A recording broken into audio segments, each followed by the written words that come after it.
Buenas noches y bienvenido al canal No Mires Atrás. Antes de comenzar, cuéntanos desde qué ciudad nos estás viendo y si alguna vez viviste algo parecido. Mi nombre es Ricardo y a mis casi 60 años pensé que ya nada podía moverme el piso. Por eso acepté el trabajo de velador en el Panteón Municipal de Tlaquepaque. La paga era poca, pero la necesitaba. Mis noches eran un ritual de silencio. El eco de mis pasos en los pasillos de piedra, el murmullo lejano del periférico y el viento frío que se colaba entre los mausoleos viejos. Durante meses, esa fue mi única compañía. Un silencio que se sentía pesado, como si la tierra guardara más que solo huesos. Creía que me había acostumbrado, que ya era inmune al miedo que otros sentían en un lugar como este. Todo cambió una noche de martes. Hacía un frío que calaba los huesos y la llovizna apenas si se sentía, pero lo empapaba todo lentamente. Estaba haciendo mi recorrido habitual por la barda trasera, la que da a un terreno baldío. Fue entonces cuando las vi, unas luces de linterna bajas moviéndose entre las tumbas más olvidadas. Al principio pensé en vándalos, muchachos queriendo hacer alguna maldad, pero había algo extraño en su movimiento. No hacían ruido, no había risas ni gritos. Se movían con una especie de disciplina, como si estuvieran trabajando. Me agaché detrás de una cripta de cantera, el corazón empezando a latir un poco más rápido. No era miedo todavía, era una curiosidad helada, una sensación de que estaba viendo algo que no me correspondía. Desde mi escondite, el olor a tierra mojada y a flores podridas se me metía en la nariz. Vi una camioneta oscura, sin placas, estacionada pegada a la barda, casi invisible en la penumbra. De ella bajaron 3 hombres. No pude ver sus caras, solo sus siluetas recortadas contra la débil luz de la ciudad. Empezaron a descargar bultos. Eran largos, pesados, envueltos en plástico negro y lona. La forma en que los cargaban, con un esfuerzo contenido, sin decir una palabra, me revolvió el estómago. Sentí un sudor frío en la nuca a pesar del aire helado. Supe en ese instante que no eran ladrones de lápidas ni jóvenes en busca de emociones. Aquello era otra cosa, algo metódico, oscuro y terriblemente organizado. Lo que hicieron después fue lo que me quitó el aliento. No buscaron un espacio vacío para cavar. Se dirigieron a una sección antigua del panteón, donde las lápidas están desgastadas y los nombres casi borrados por el tiempo. Con herramientas que apenas hacían ruido, levantaron una de las pesadas losas de una tumba que, según la fecha, pertenecía a una familia extinta hacía décadas. Depositaron 2 de los bultos en el interior y volvieron a sellarla con una precisión que me dejó paralizado. No estaban enterrando a sus muertos, estaban escondiéndolos en las tumbas de otros. Estaban borrando gente, usando el olvido como cómplice. Y yo, Ricardo, el viejo velador, lo estaba viendo todo. Esperé casi 1 hora después de que se fueron, inmóvil, detrás de la cripta, con los músculos entumecidos por el frío y la tensión. El silencio que regresó ya no era pacífico, sino amenazante, lleno de secretos. Caminé con piernas temblorosas hasta la tumba que habían profanado. Apenas se notaba que la habían movido. Solo un poco de tierra fresca y una marca casi imperceptible en el cemento viejo. No podía llamar a la policía.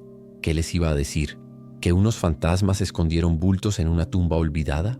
Se reirían de mí, o peor, me tomarían por cómplice. Así que hice lo único que se me ocurrió. Al llegar a mi caseta, saqué una libreta pequeña y un lápiz y apunté el nombre de la lápida y la fecha. Fue un impulso, una necesidad de dejar constancia, de no dejar que aquello se perdiera en el silencio.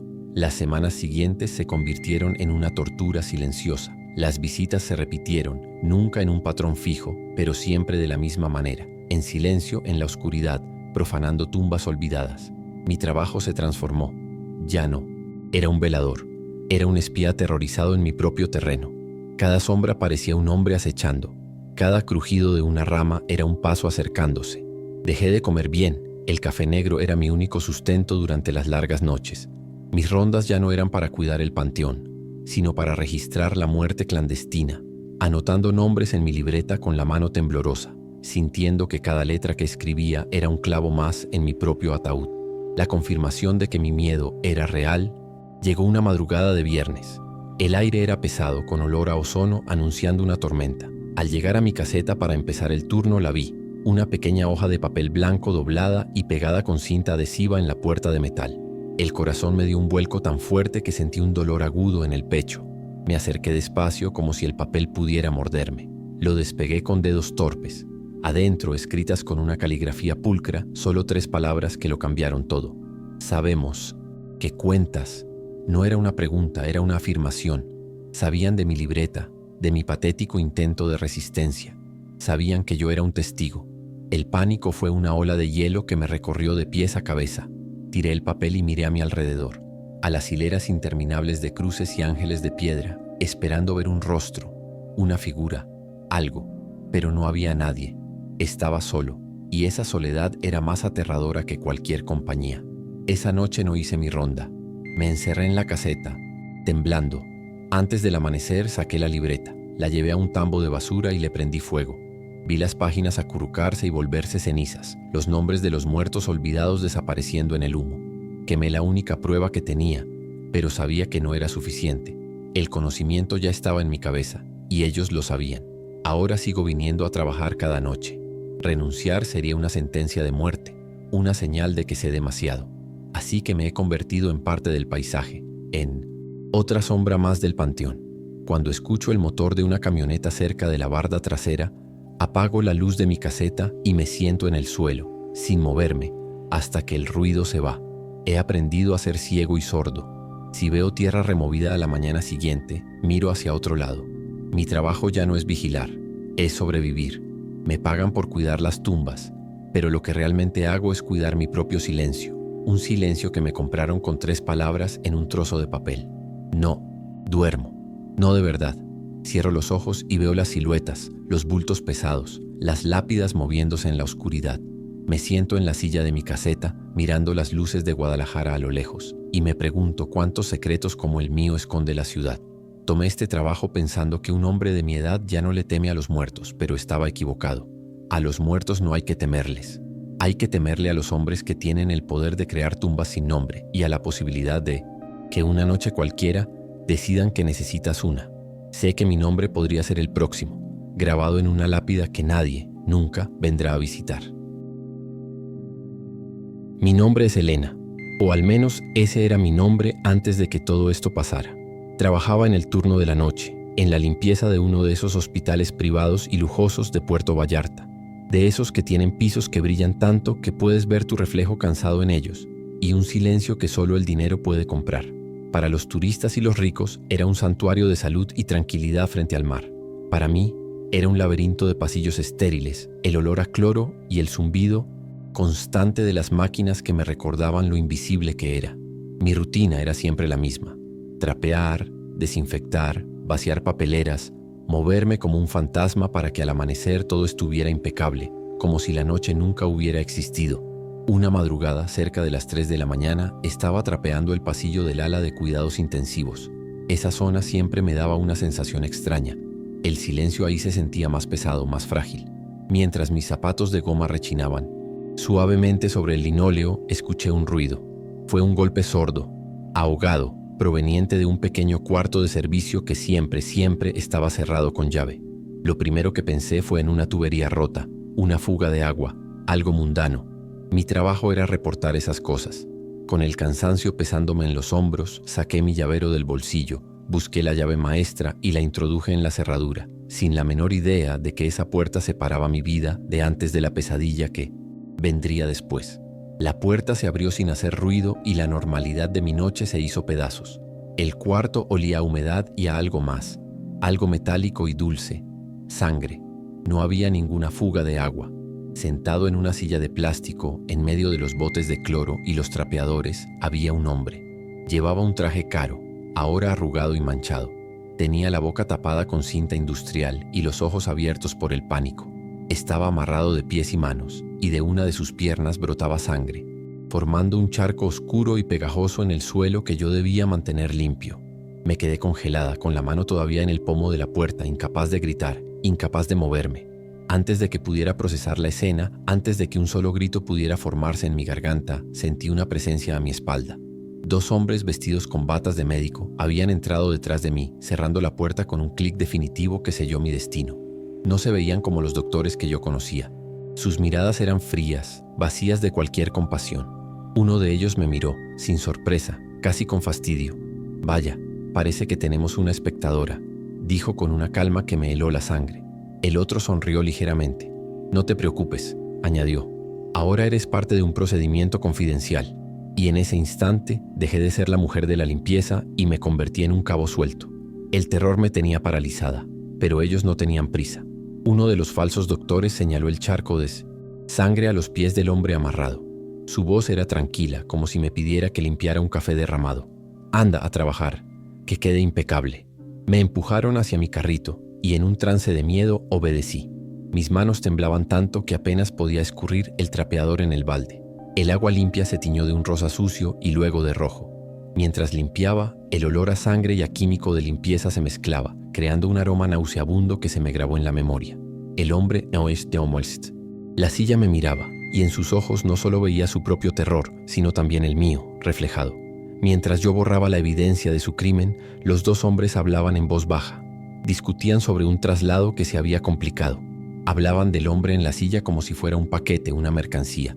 Y entonces escuché las palabras que me sentenciaron. «Y ahora tenemos este cabo suelto», dijo uno, mirándome de reojo. «Habrá que ajustar el protocolo. Un cabo suelto». Así me veían. No, como una persona, no como Elena, la mujer que limpia sus pisos. Era un error. Un problema que necesitaba ser eliminado discretamente. El lujoso hospital, con su fachada de pulcritud, era solo el escenario de algo podrido, y yo había tropezado y caído en su interior. El tiempo se estiró. Cada segundo era una agonía. Limpié el último rastro de sangre, mi mente corriendo a 1000 por hora, buscando una salida que no existía. Fue entonces cuando sonó un teléfono. Uno de los hombres contestó, su voz cambiando a una de respeto, como si hablara con un superior. Para tener mejor señal, abrió la puerta ligeramente y dio un paso hacia el pasillo, dándome la espalda. El otro hombre estaba concentrado en revisar las ataduras del prisionero. Fue una fracción de segundo, una grieta en la pared de mi pánico. No lo pensé. Fue puro instinto de supervivencia. Levanté el balde con el agua sucia y roja y se la arrojé con todas mis fuerzas al hombre que quedaba dentro. El grito de sorpresa del hombre me dio la ventaja que necesitaba. Salí disparada de ese cuarto como un animal enloquecido. Mis zapatos resbalaban en el suelo pulido mientras corría por el pasillo. Escuché los gritos furiosos a mis espaldas, el sonido de pasos persiguiéndome. No corrí hacia el vestíbulo principal, sabía que estaría lleno de cámaras y guardias. En cambio, giré hacia el área de servicios, el laberinto de pasillos que solo el personal de mantenimiento conocía. Me metí por las puertas de la lavandería, bajé por escaleras de servicio oscuras y malolientes, con el eco de mi propio corazón desbocado como única guía, rezando para encontrar una salida a la noche. Logré salir por una puerta de carga en el sótano, tropezando hacia la noche húmeda y pegajosa de Puerto Vallarta. El aire salado del mar nunca se sintió tan opresivo. No fui a mi casa. Sabía que sería el primer lugar donde buscarían. Corrí y corrí hasta que mis pulmones ardieron y tomé un camión que me llevó lejos de las zonas turísticas hacia las colonias donde la ciudad pierde su brillo. Ahora vivo en un pequeño cuarto en las afueras. Pago la renta con el poco dinero que tenía ahorrado.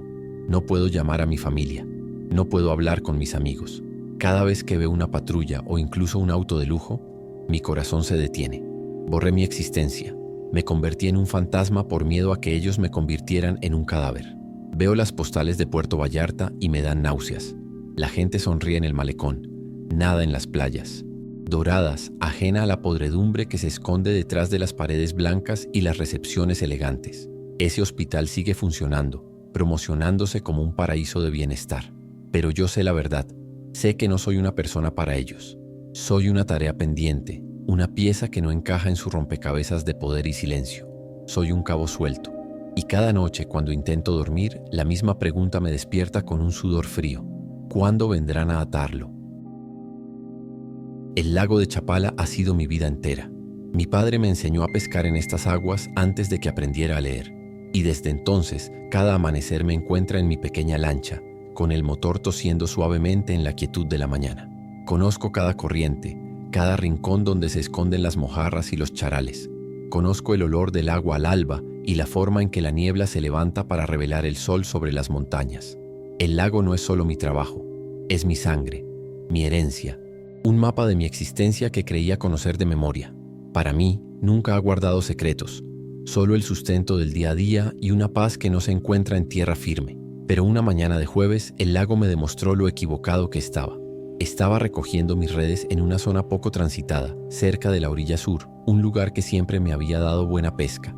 Sentí el peso de inmediato. No era la sacudida familiar de los peces luchando por su vida. Era un peso muerto, terco, que se negaba a subir. Al principio maldije en voz baja, pensando que me había atorado con un tronco hundido o alguna basura pesada.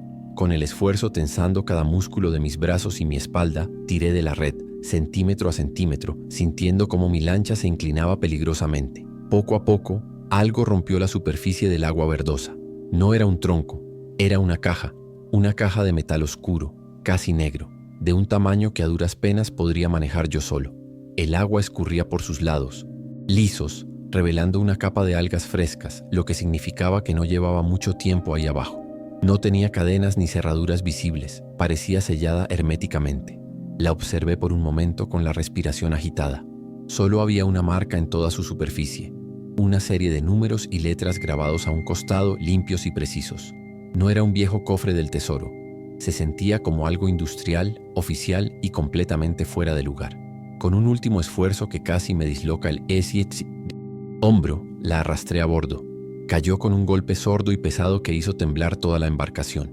Ahí estaba, en el suelo de mi lancha, un secreto que el lago había decidido entregarme.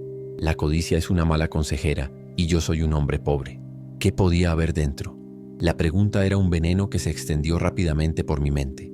Busqué entre mis herramientas y saqué una vieja palanca de hierro. No podía dejarlo así. Tenía que saber.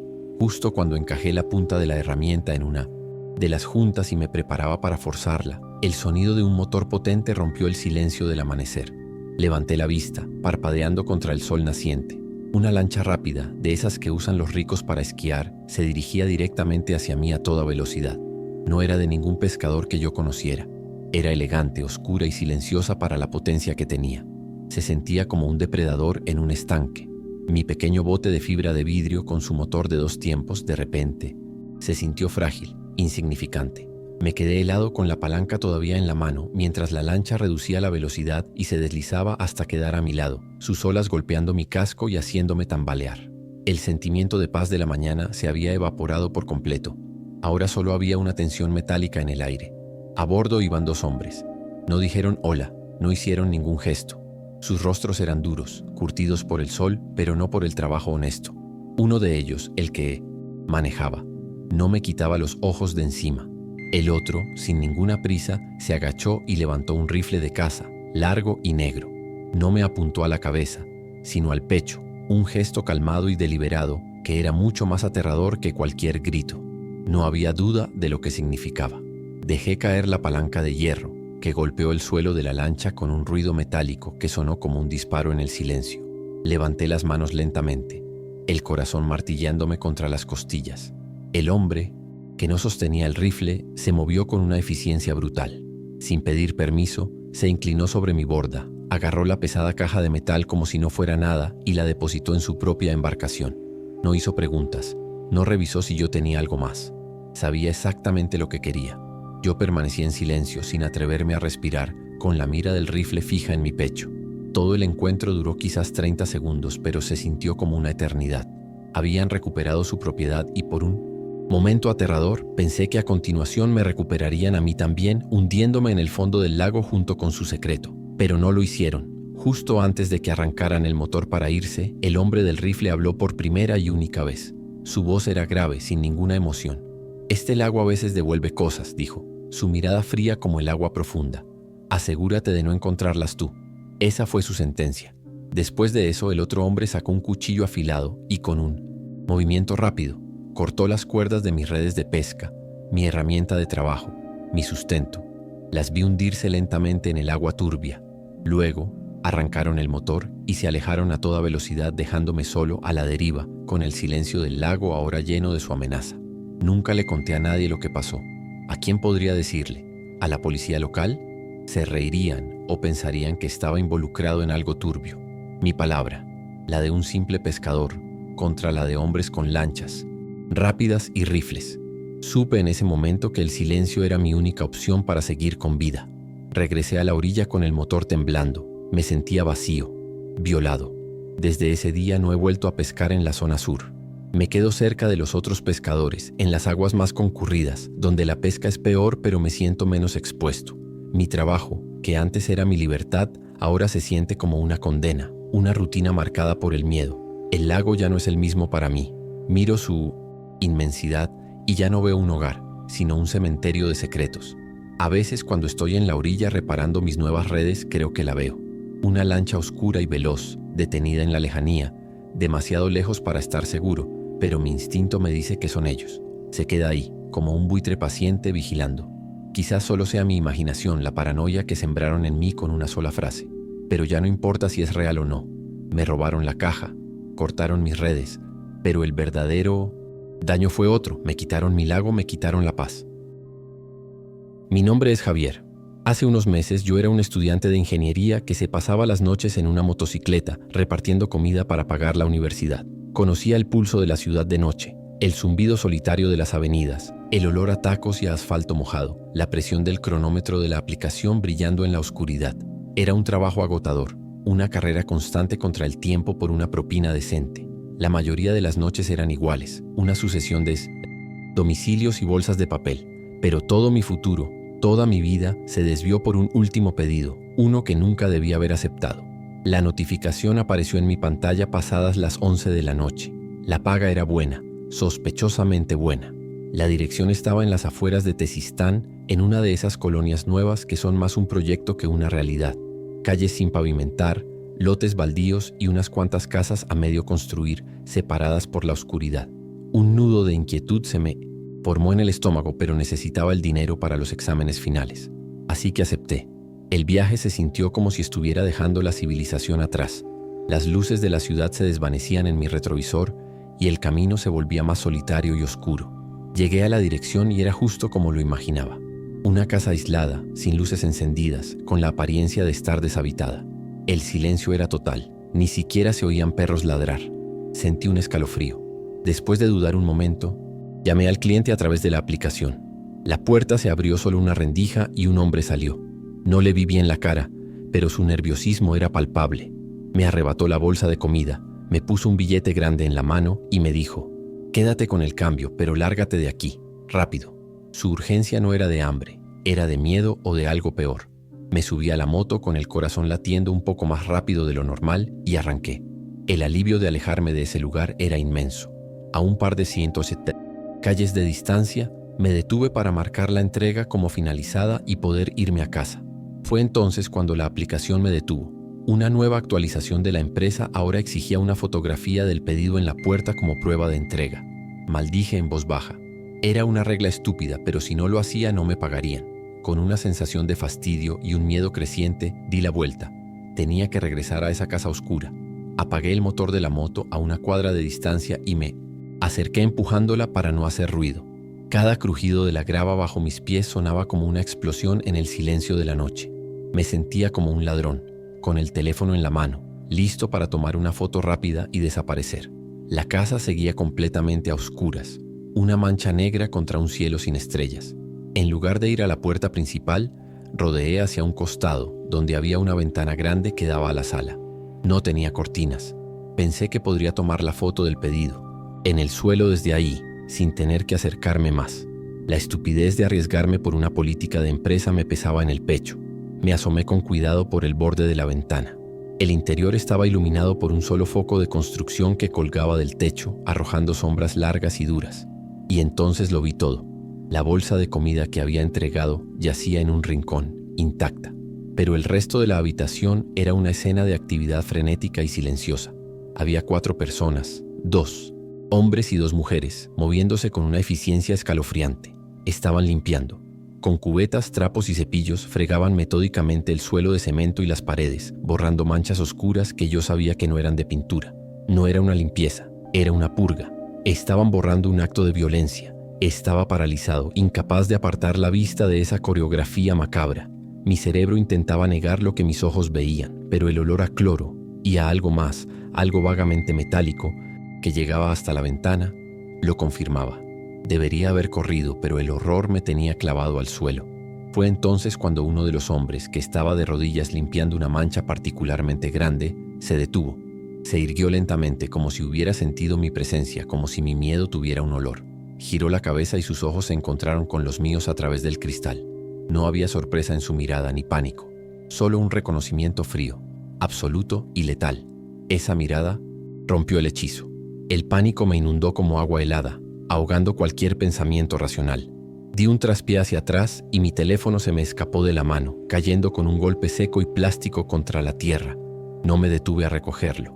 Mientras me lanzaba hacia mi motocicleta, escuché el sonido más aterrador de mi vida. El chirrido de la puerta de la casa abriéndose de golpe a mi espalda. No miré atrás. Arranqué la moto al primer intento, el motor rugiendo como un grito en la noche. Aceleré a fondo, sintiendo el viento en mi cara, pero sin poder librarme de la sensación de esa mirada clavada en mi nuca. Conduje sin rumbo durante horas, con la adrenalina quemándome las venas, atravesando la ciudad dormida y saliendo a la autopista. Cada par de faros que aparecía en mi retrovisor era ellos, viniendo a terminar el trabajo. La mochila de reparto con su logo naranja brillante se sentía como un letrero de neón en mi espalda, gritando quién era yo. En un polígono industrial, desierto a las afueras de la ciudad, me detuve. Abandoné la motocicleta, mi herramienta de trabajo, mi pase a la universidad en un callejón oscuro. Me quité la mochila y la tiré a un contenedor de basura. Nunca volví a mi casa.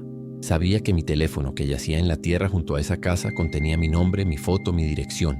Todo. Ahora soy una sombra. Dejé la universidad, dejé mi vida, dejé mi nombre. Vivo en otra parte del país, lavando platos por dinero en efectivo, durmiendo en cuartos baratos donde nadie pregunta nada. A veces me despierto en la noche, bañado en sudor frío, viendo esos ojos sin alma que me encontraron en la oscuridad. No tuvieron que perseguirme esa noche. Vieron mi rostro, el logo de la empresa, y ahora tienen mi teléfono. Saben perfectamente quién soy. Dejé de ser Javier, el estudiante. Ahora solo soy un testigo, un cabo suelto que ellos saben que existe. Y cada día vivo con el terror sofocante de no saber si hoy será el día en que decidan venir a atarlo. Mi profesión es la topografía, un trabajo de precisión y soledad. Me gano la vida midiendo la tierra, traduciendo sus contornos y secretos a líneas y números en un mapa. Es un trabajo que me gusta. Me da la oportunidad de estar al aire libre, lejos del ruido. Fue por eso que acepté sin dudar un contrato para medir un terreno enorme en una zona remota de los Altos de Jalisco. El cliente era un hombre de pocas palabras, reservado y con una mirada dura, que me explicó que el trabajo era un simple trámite para regularizar una herencia familiar. El terreno era vasto, una extensión de tierra seca y colinas onduladas bajo un sol implacable. Los primeros días transcurrieron con una normalidad monótona. Montaba mi teodolito, clavaba estacas en la tierra agrietada y tomaba mediciones bajo el calor abrasador.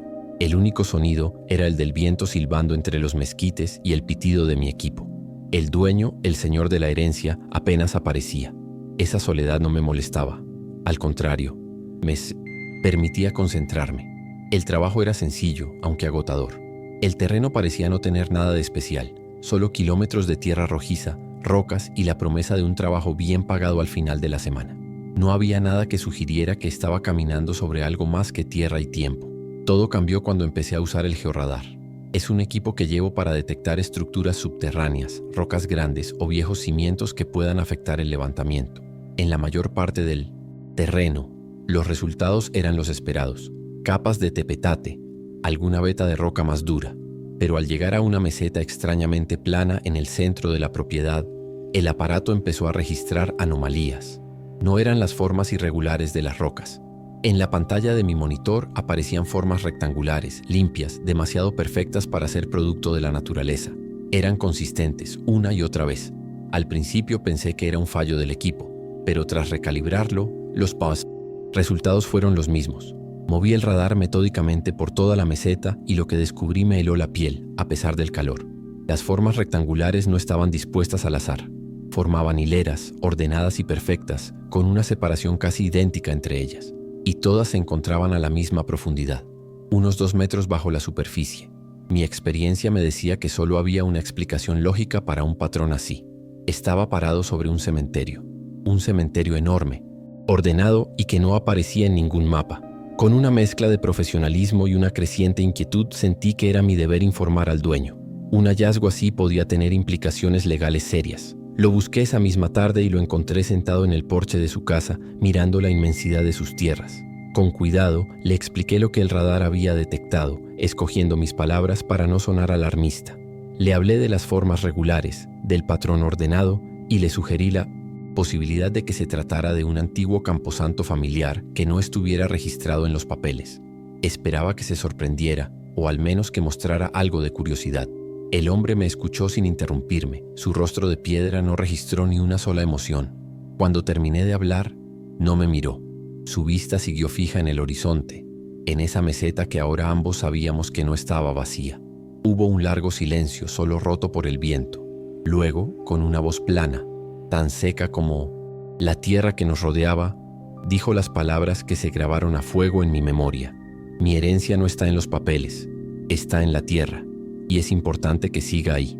Giró su cabeza lentamente hacia mí y sus ojos eran como dos pozos vacíos. Termine su trabajo, concluyó, pero borre esos registros. Un frío glacial me recorrió la espalda. No fue una amenaza a gritos, no hubo un gesto violento. Fue la calma absoluta del dueño lo que me aterrorizó. En ese instante todas las piezas encajaron, de la forma más horrible posible. Aquello no era un cementerio antiguo. La herencia no era la tierra, sino lo que contenía. Esas formas rectangulares y ordenadas no eran los restos de sus antepasados olvidados. Eran algo reciente, algo que él había puesto ahí. Yo no había descubierto la historia de su familia, sino la fosa clandestina de sus víctimas. Asentí con la cabeza incapaz de articular palabra, sintiendo el sabor amargo del miedo en mi boca. Esa misma tarde, mientras el sol se teñía de rojo y las sombras se alargaban sobre los altos, empecé a guardar mi equipo. Mi único pensamiento era largarme de allí al amanecer. Ya no me importaba el dinero, solo quería poner distancia entre ese lugar y yo. Mientras cargaba una de las cajas más pesadas en mi camioneta, escuché el estruendo lejano de un motor pesado. Miré hacia el campo y mi corazón se detuvo. Una retroexcavadora, una máquina enorme y amarilla, avanzaba lentamente por el terreno, dirigiéndose sin lugar a dudas hacia la meseta, hacia el punto exacto donde el radar había revelado las hileras perfectas. No esperé al amanecer.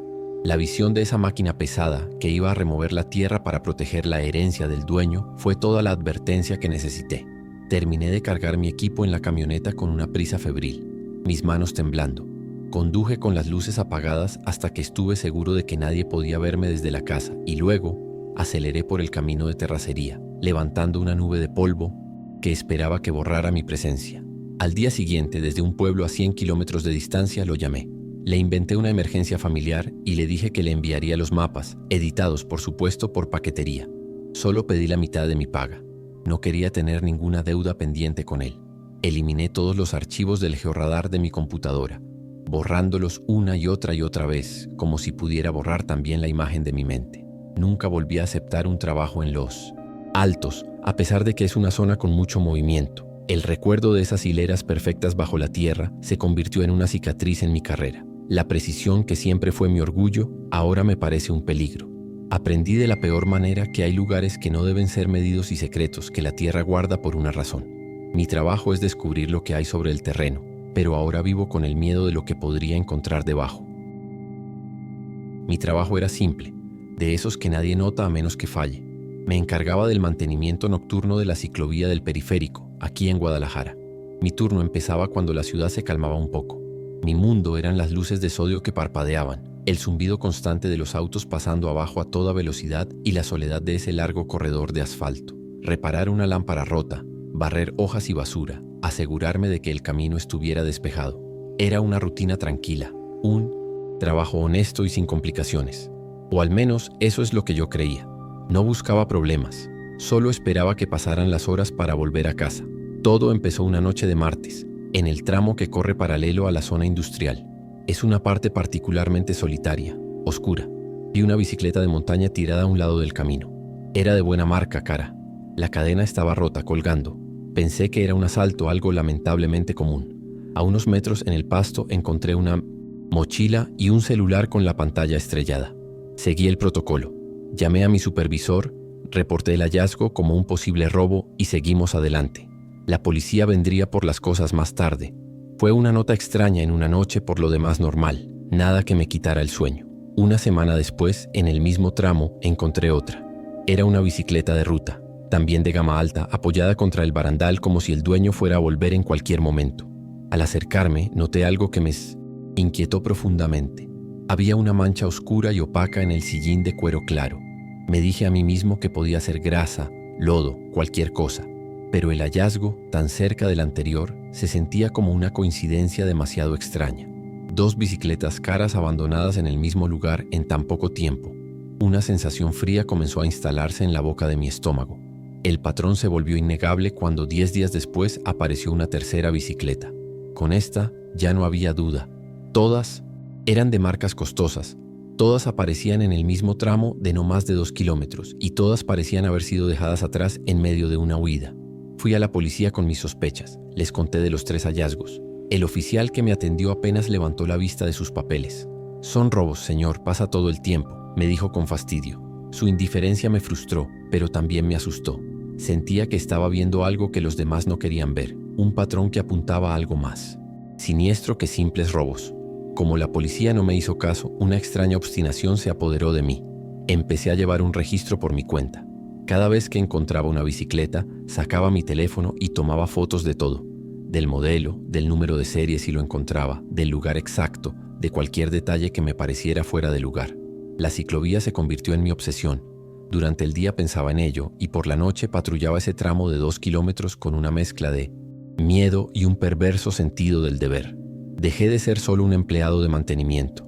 Me había convertido en una especie de archivista de desapariciones, coleccionando la última evidencia que estas personas dejaban en el mundo.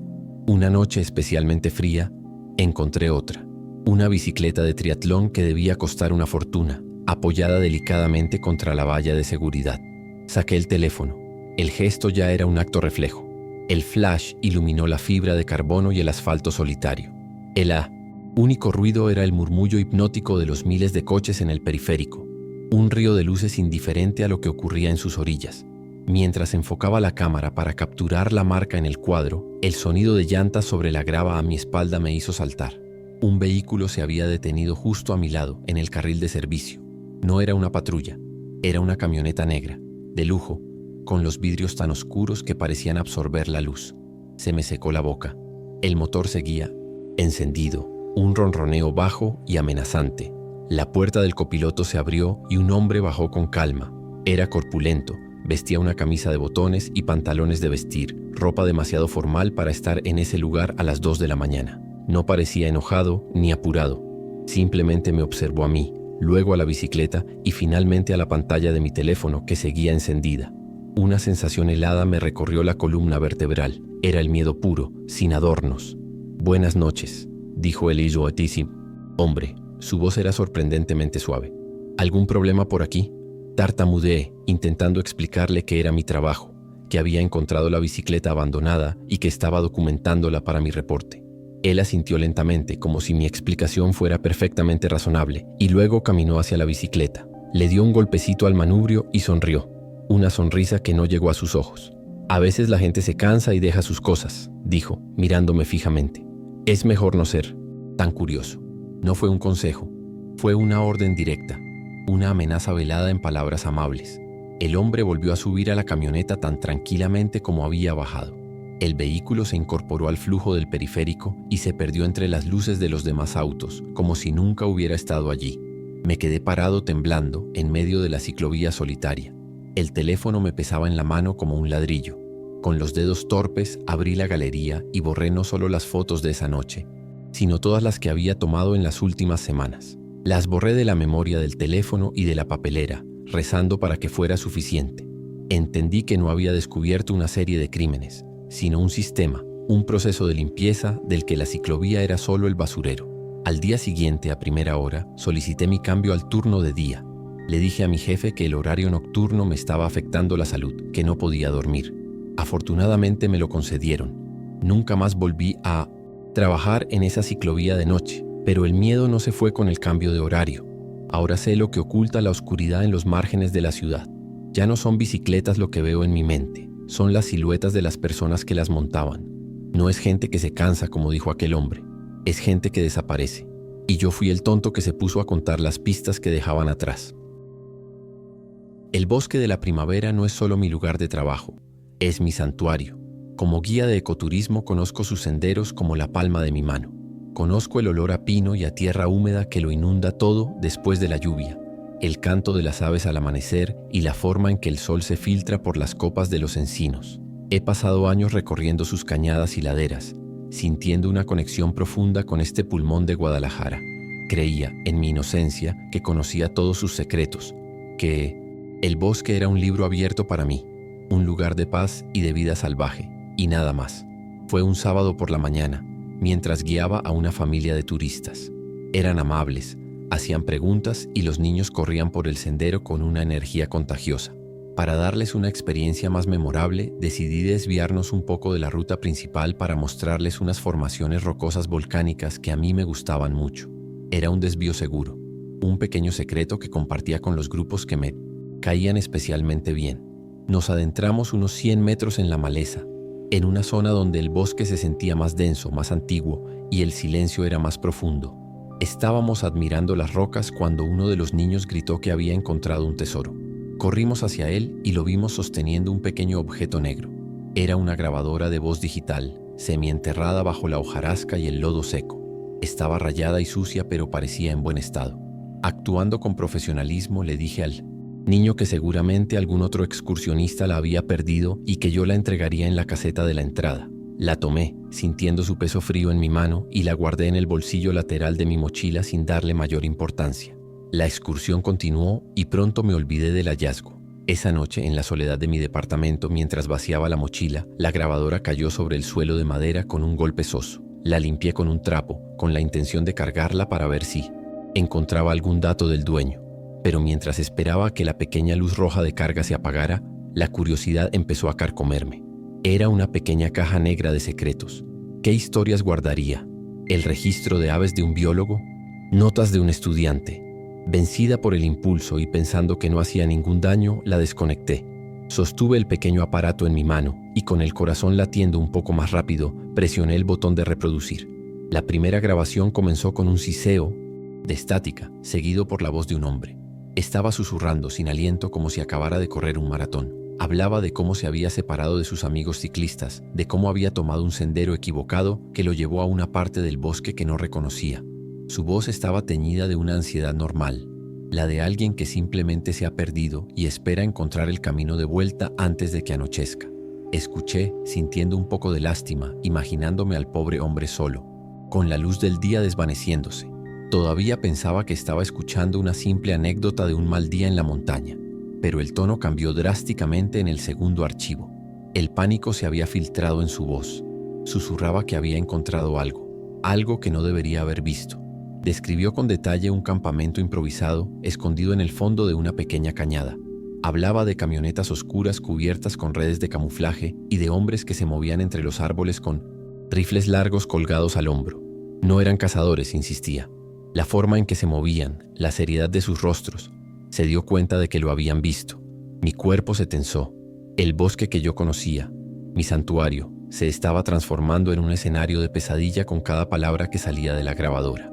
El tercer archivo era casi insoportable. Ya no había una narración coherente, solo sonidos primarios de terror.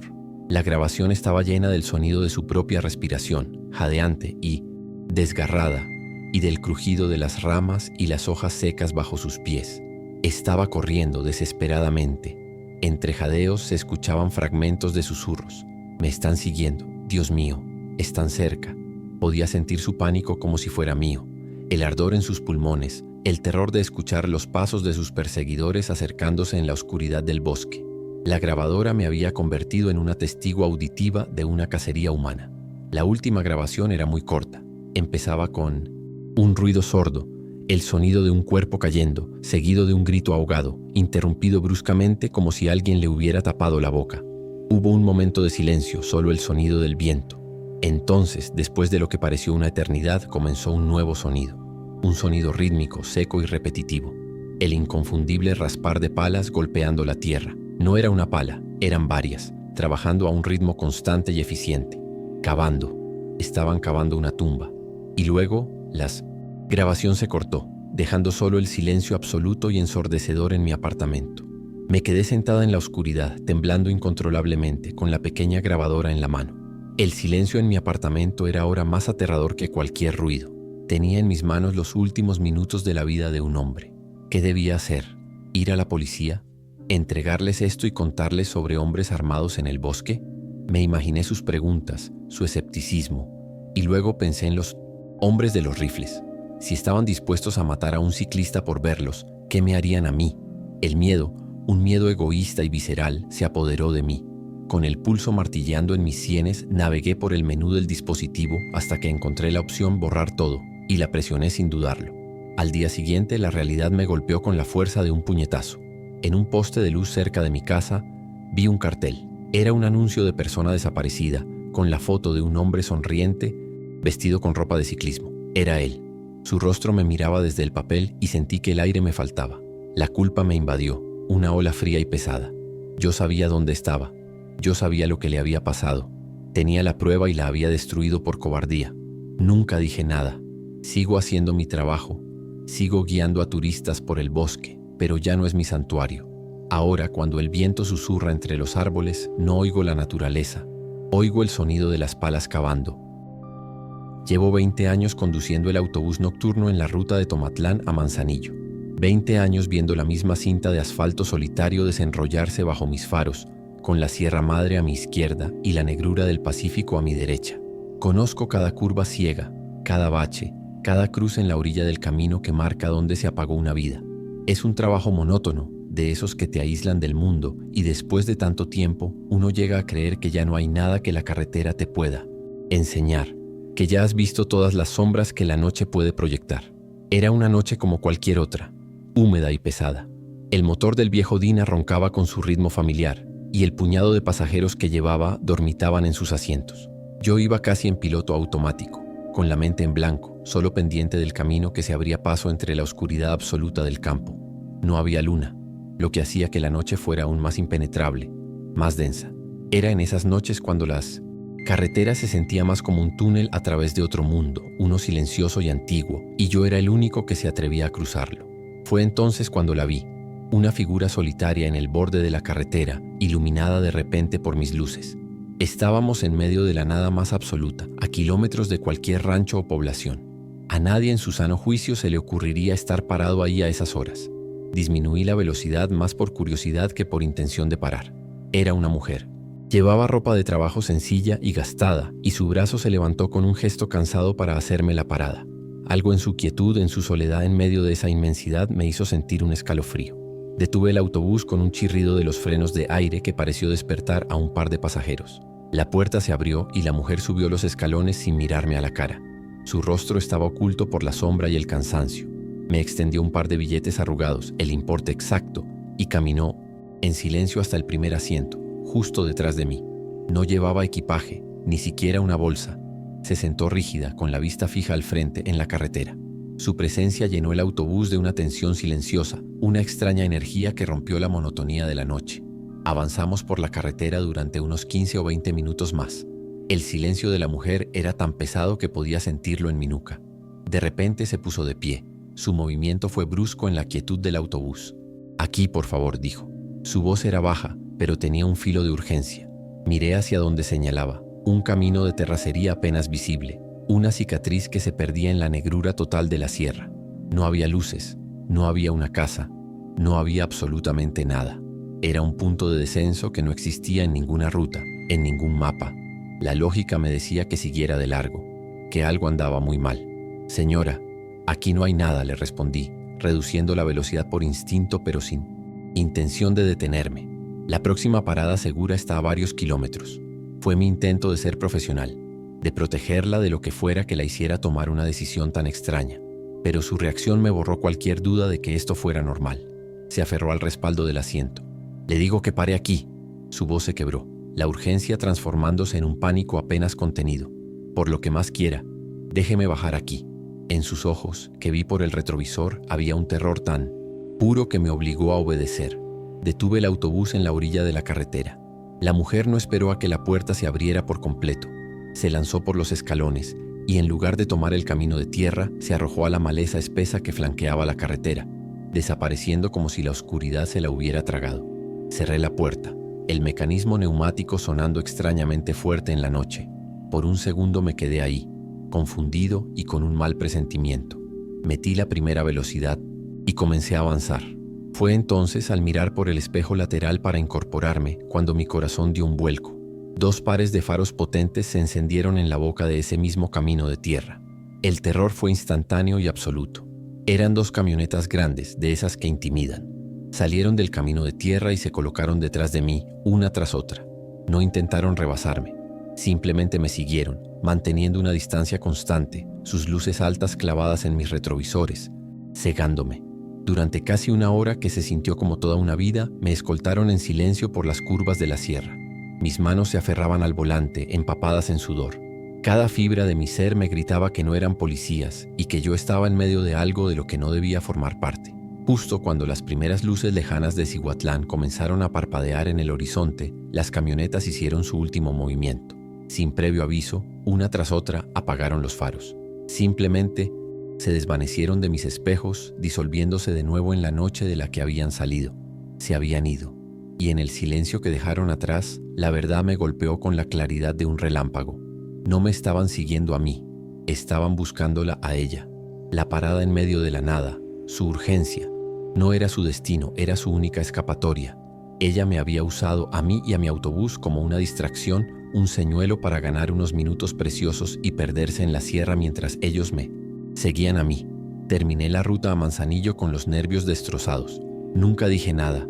¿A quién y para qué? Sonaba a locura. Han pasado 2 años desde esa noche, pero la carretera ya no es la misma. Esa familiaridad de 20 años se hizo añicos y fue reemplazada por una aprensión constante.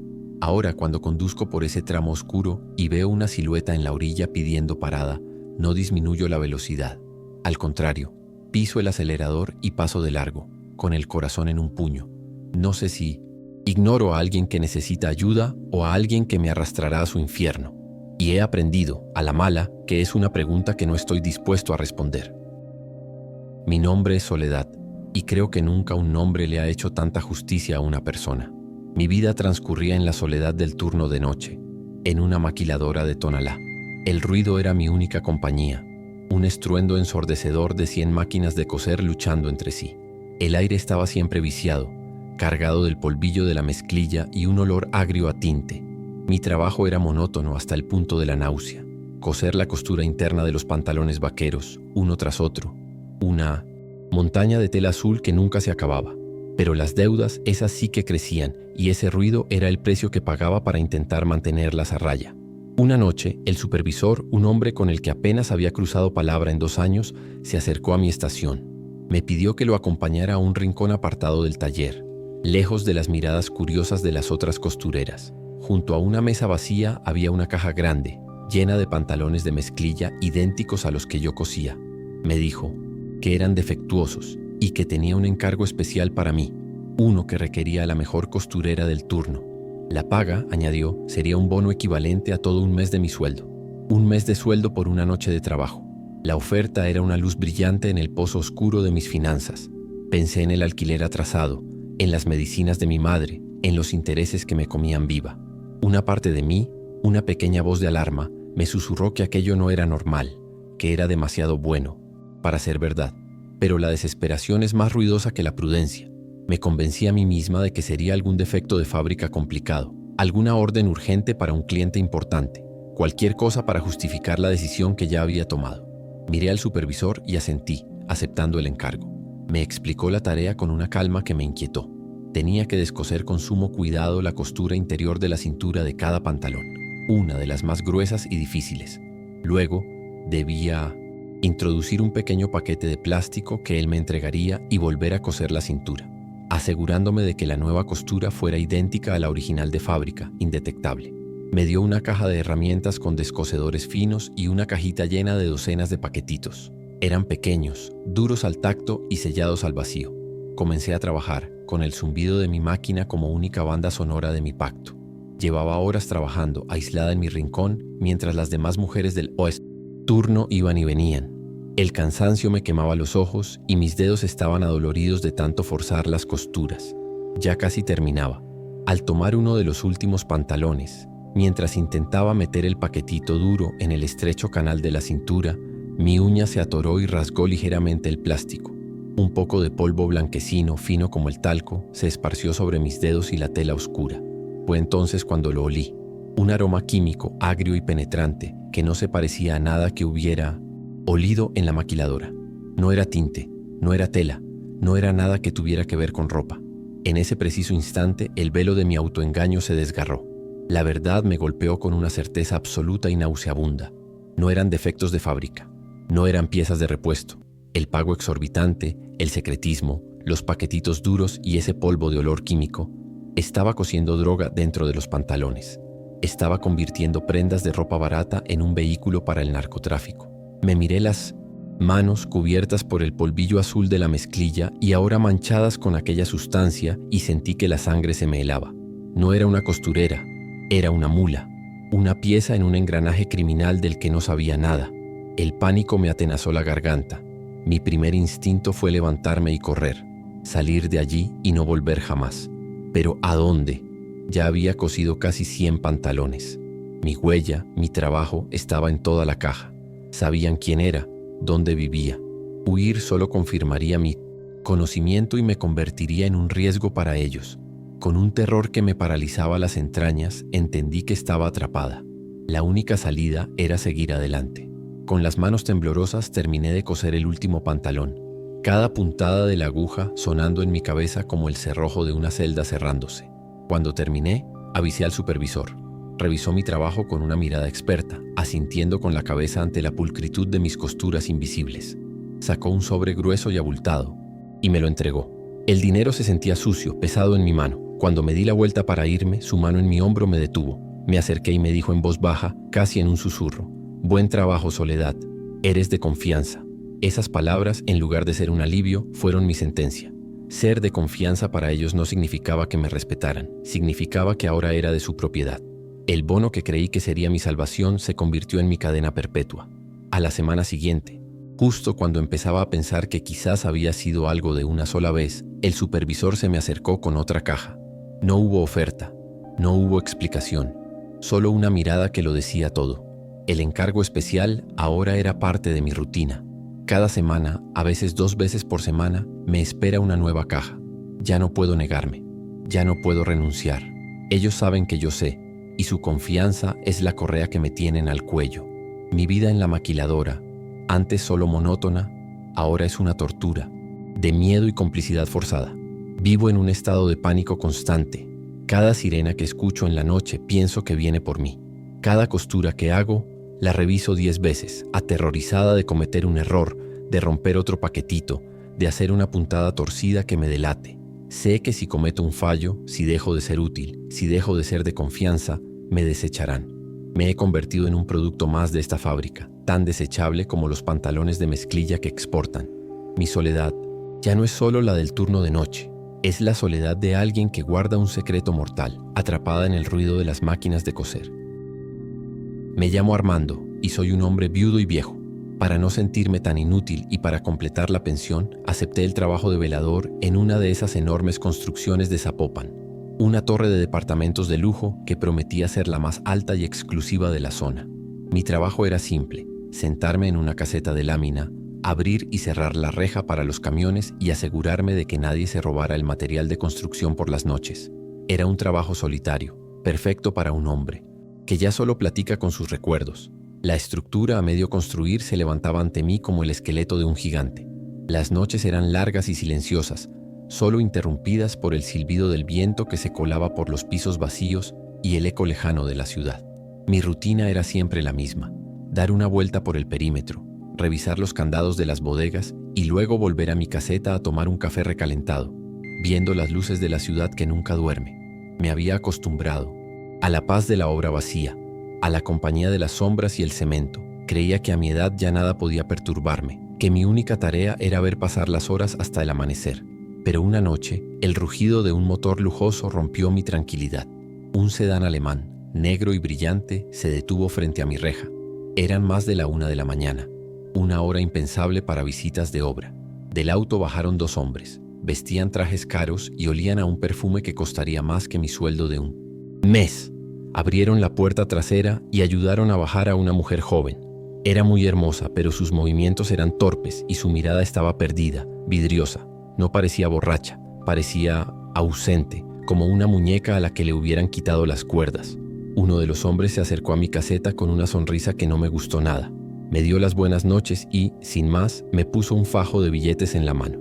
«Don Armando», dijo con voz suave, El ingeniero le va a mostrar unos acabados a la señorita en el penthouse. La mentira era tan descarada que me ofendió, pero su mirada era dura como el acero. No anote nuestra entrada y apague la cámara del último piso por 1 hora. ¿Entendido? Me quedé paralizado con el dinero quemándome en la mano. El miedo y la intimidación me hicieron asentir en silencio y abrir la reja. Hice lo que me ordenaron. Entré a la caseta y apagué el monitor que correspondía a la cámara del penthouse. La pantalla se quedó en negro, tan negra como la noche y como mi conciencia en ese momento. Me senté en mi silla, con el fajo de billetes sobre la mesa, sintiendo su calor como si fuera una brasa. Se suponía que sería 1 hora, pero la hora pasó, y luego otra. El silencio de la torre era ahora amenazante. Cada minuto que pasaba el nudo en mi estómago se apretaba más. La imagen de la muchacha, de sus ojos vacíos, no se me iba de la cabeza. Sabía que estaba siendo cómplice de algo terrible, pero el miedo me tenía clavado a la silla. Pasadas las 3 de la mañana vi movimiento en la cámara del elevador de servicio. Eran ellos los 2 hombres. Bajaban solos. Sus rostros estaban impasibles, sin ninguna emoción. Caminaron con calma hacia la salida, se subieron a su auto de lujo y se marcharon sin siquiera mirarme, desapareciendo en la noche tan rápido como habían llegado. La mujer no estaba con ellos. Un sudor frío me recorrió la espalda. Era imposible que hubiera bajado por otro lado. No había otro lado. La joven que había subido a la torre no había vuelto a bajar. El dinero sobre la mesa de repente me pareció el pago más sucio que había recibido en mi vida. La mañana siguiente llegó con el ruido habitual de los trabajadores. Yo estaba a punto de terminar mi turno, desesperado por irme a casa y tratar de olvidar la noche anterior. Mientras entregaba el puesto al velador del día, pasé junto a la cuadrilla que se preparaba para verter el cemento en el sótano. Estaban discutiendo alrededor de uno de los enormes moldes de madera para una de las columnas principales de la torre. Uno de ellos se quejaba en voz alta de que alguien había hecho un mal trabajo. Decía que el molde estaba mal cerrado y que pesaba muchísimo más de lo que debería. Pesa como si le hubieran metido escombro o piedras adentro durante la noche, dijo uno de los albañiles. Al escuchar esas palabras, todo mi cuerpo se congeló. El sótano, una columna de soporte principal, un molde que estaba a punto de ser rellenado con toneladas de concreto para siempre. La atletosa mujer desaparecida. Las 2 horas que tardaron los hombres. La conexión en mi mente fue instantánea y brutal. No la habían sacado por el penthouse, la habían bajado hasta los cimientos. El peso extra en ese molde no eran piedras, era ella. No dije nada. Me di la vuelta y caminé hacia la salida con las piernas temblorosas. Fiché mi tarjeta. Me fui a mi casa y escondí el dinero en el fondo de un cajón, como si pudiera esconder también mi culpa. ¿A quién iba a acudir? ¿A la policía? ¿Un viejo velador contra hombres ricos y poderosos? Me habrían acusado a mí, o peor, simplemente me habrían desaparecido.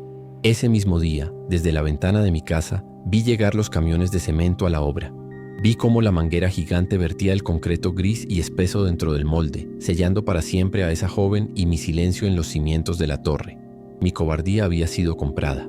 La torre se terminó y ahora es un edificio resplandeciente, un monumento a la riqueza y al poder que brilla en el horizonte de Zapopan. Ya no trabajo allí, pero a veces paso por la calle y la miro.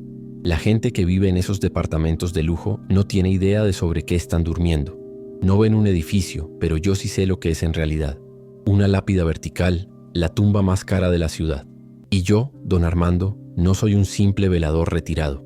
Soy el guardián de ese secreto, un cómplice silencioso que vive atormentado, sabiendo que los cimientos de ese edificio no solo están hechos de concreto y acero, sino también de un asesinato y del dinero que compró mi silencio.